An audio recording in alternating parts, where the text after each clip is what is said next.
We have about 4 questions here about Bidah being practiced in India, and they're asking you if you can do programs on a Peace TV. For example, the first question we have about the Salah, saying the Darood after it, and we have another question here from Sister Habiba. She says that the women are more responsible for the Bidah in India. How do you respond to all these questions? In fact, there are many programs on the Peace TV, alhamdulillah, which focus on removing the Bidah.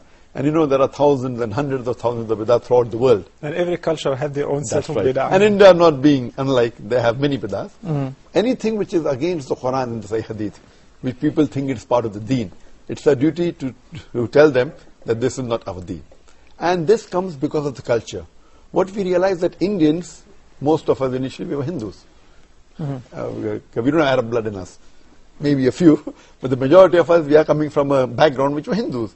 Maybe of grandfather, great-great-grandfather. So many of the practices of our great-great-grandfather's religion do creep into us. So though we do become Muslims, there are some of the practices which creep into us, and we substitute that. That's how we find these various Bidah. So it's our duty to point out that this is not part of Islam. It is an innovation that came later on. That is the reason we say that anyone says anything about deen, he should back it up with a reference from the Quran and the Sahih Hadith. And I say that any scholar says anything, let him be the greatest scholar in the world.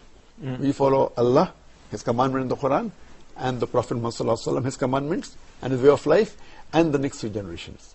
Any scholar after that says anything, if he does not refer to these sources, whatever he says doesn't carry weight. If it's a part of deen. If it's something else, is different. We're talking about Mamla, talking about science, technology is different. But if it's talking about the deen, about the ibadah, it should be backed up from proof from the Quran and the Sahih Hadith. Worship. So unfortunately, the easiest way to remove it, any scholar says anything, let him be the most famous. Therefore I say, what Zakir Naik says in Islam is 0.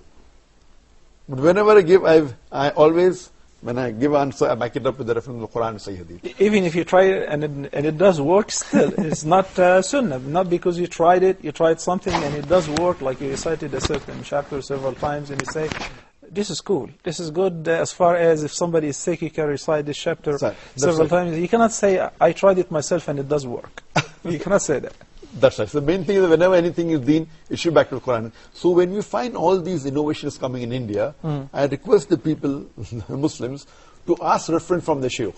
And if the shaykh give references, backed up with proof, if it's there in the Sahih Hadith, that means that it is the part of deen. If it's not, then just by saying that my shaykh said so-and-so, or this great scholar said so-and-so, that's not sufficient for it to be part of the deen.